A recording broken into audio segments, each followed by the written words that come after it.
I want to know what your expectations are. Clearly, you've come here expecting something tonight, right? I'll tell you a little bit about myself, and then we'll dive right into the program. I'm going to talk a little bit about values, passions, strengths, how to harness those, how to use those for your life in guiding yourself through different decisions and choices. Creating a destination. Where are you taking yourself? Where are you going? Learning steps. Comfort zone. How to deal with change. Playing big. How many of you really play big in your life? It's a hard thing to do, but you can. Self-management, how to manage yourself along the way, right? How to keep yourself on track. Personal pitfalls, what to avoid, right? And continuous self-improvement. So we have a lot to get through tonight. I do have a bit jam-packed, but I think it's really good, valuable information for you to keep moving yourself forward. I was like, oh my goodness, you know. You caught yourself up in there. Yeah, I did. So maybe it's actually, what you're defining is a different word. Maybe it's not respect, maybe it's a different word that goes there. So fish around there a little bit more. Maybe it's honor. Yeah, I value punctuality, creativity, patience, friendship, open-mindedness, being non-judgmental. I value my health, my family, integrity, perseverance, structure, and cleanliness. And have you written down a definition for each one of those words? No. Yeah. The point here is he's got a different definition for respect than maybe you have a different definition of respect that may have some things that are similar, right? But they're different. What's yours? I have acknowledging and validating the value of others. See? That's a little bit different, right? But it's still along those same lines. But it's your definition that you need to have clear in your head about what that means. And not only knowing it for yourself, but also clearly communicating it to others eventually. Either by saying the definition plain out loud, or by saying, you know what, this is what I need from you. This is how you can respect me. Incorporate whatever it is that you are passionate about into your life so that you are living and not just existing. The next thing is strengths. And one thing I've been in the corporate world and I understand is, oh, Laura, you're great at these things, but your weaknesses.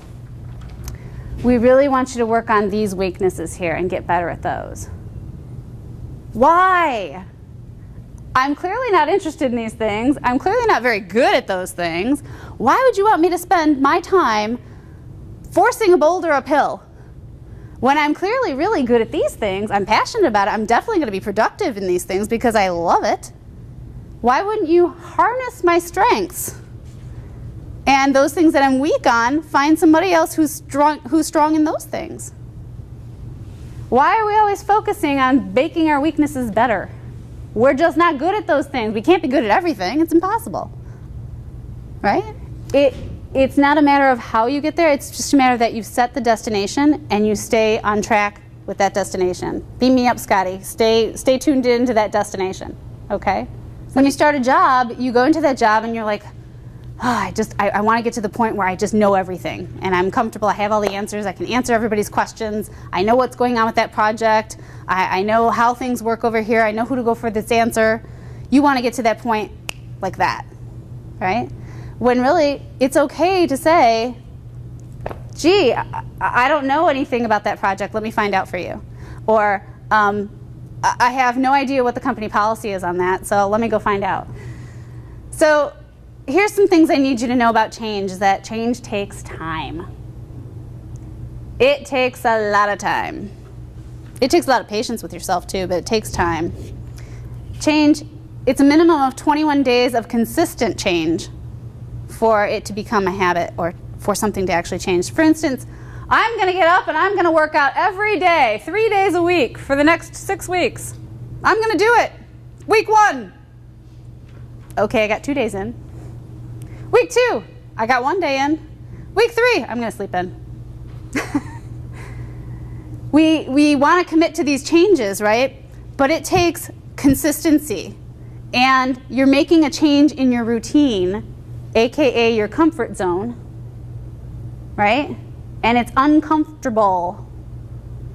It's something different. So I just want to retreat back to what I know, because it's really comfortable there. We are continually faced by great opportunities brilliantly disguised as insoluble problems. Look at where you're at right now, right? We think finding a new job is this, oh God, it's so awful. But what if it's brilliantly disguised as a great opportunity?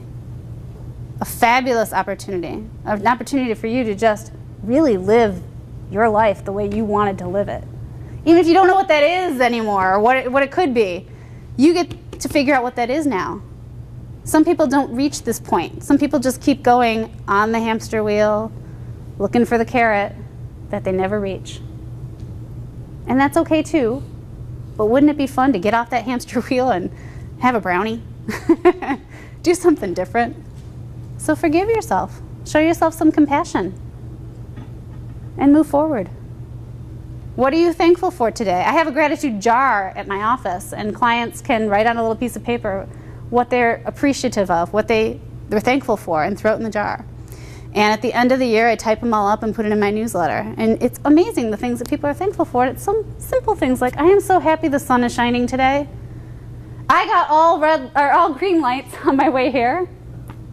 I got the Rockstar parking lot at the shopping center. It could be simple things like that. It doesn't have to be a monumental thing all the time. It could be that, you know what, I'm really thankful to have my cat because he's just always comforted me.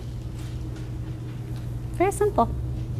And as you start focusing your energy toward gratitude, well, then you're going to start feeling gratitude. You're going to start feeling happier. You're going to start focusing your energy on it. It's all going to start coming at you more and more. You're going to notice more and more things that you're thankful for. As a coach, I'm really good at holding people accountable. If you'd like me to hold you accountable, since I am somebody who does not have an agenda for you, I'm not a family member, I am not a friend, I'll like to be your friend, go ahead and fill out this form, and I will hold you accountable to whatever goal you have for yourself, be it 3 months out, next week, whatever it is. I'll leave that right here. Somebody had an expectation of being more accountable. Was it having someone else be more accountable to you, or you being more accountable to yourself?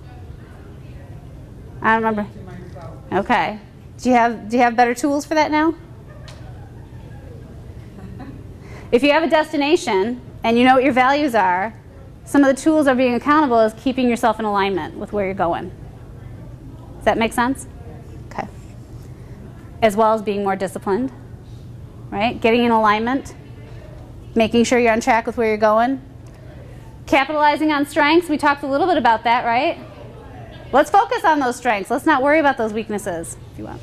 Thank you very much. I really appreciate you coming out tonight, and I hope I gave you some delicious thought for the soul.